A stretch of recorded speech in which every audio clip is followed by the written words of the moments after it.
Avant, on disait qu'une prothèse doit être mise après l'âge de 40 ans. Aujourd'hui, avec le développement des implants, de l'imagerie médicale tridimensionnelle, la sécurité des gestes opératoires, on opère les jeunes de 18 ans même. Et ça change leur vie. Les défis à relever, je pense que d'abord, c'est la prévention, que ce soit des accidents, certaines maladies qui entraînent cette arthrose. Mais une fois la maladie sur place, effectivement, cette imagerie maintenant nous aide beaucoup à voir les problèmes de ces hanches. Parfois, la pose est facile, parfois, ça peut être très difficile. Et cette imagerie médicale maintenant, tridimensionnelle, nous aide beaucoup pour planifier. Mais l'autre fait peut-être qu'on n'a pas parlé. Actuellement, les médecins sénégalais choisissent des filières qui sont faciles, et qui ne demandent pas de garde et qui permettent de gagner beaucoup d'argent. L'imagerie médicale, la santé publique, ophtalmologie. Alors qu'en traumatologie, c'est du travail. Il faut se lever à toute heure parce que les accidents, c'est à toute heure.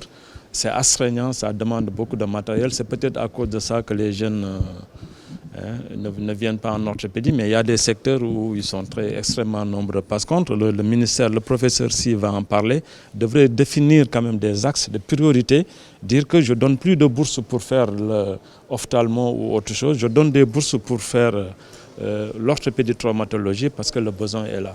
Donc, entre autres, je pense que ça aussi, c'est un travail à faire. Les traumatismes, c'est 17 000 passages par année à l'hôpital général de Grand-Yoff. C'est quasiment entre 45 et 55 malades jour. Quand vous allez dans un hôpital régional, c'est entre 25 malades à 30 malades jour. Quand vous allez dans un hôpital de type départemental, vous avez à peu près entre 10 et 15 malades jour. Et tout ce que je vous ai en train de vous dire est documenté parce que ça fait l'objet soit de thèse, soit de mémoire.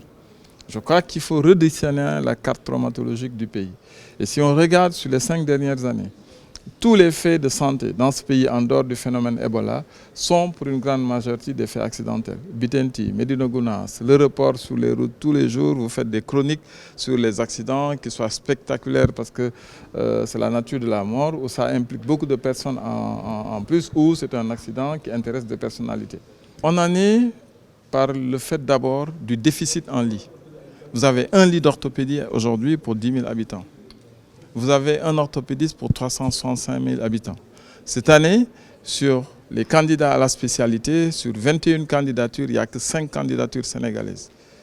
Avec donc cette démographie qui va augmenter, ces traumatismes du sujet âgé qui vont augmenter, les infrastructures qu'on est en train de conduire, et j'en veux pour preuve que notre autoroute à péage, qui est très accidentogène, et il faut quand même qu'on le dise, qui est mal éclairée, qui est une autoroute où il y a beaucoup de dangers.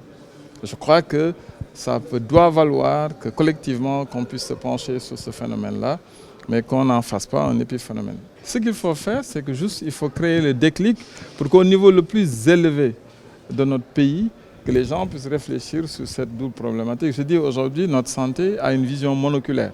Elle ne s'occupe que de maladies et de maladies transmissibles. Et je défie qui veut de me donner des statistiques aujourd'hui sur les phénomènes liés aux phénomènes traumatiques.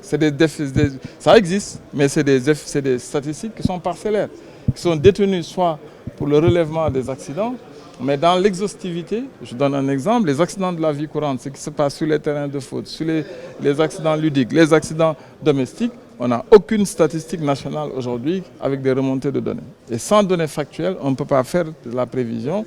Et sans prévision, on ne peut pas s'occuper des phénomènes.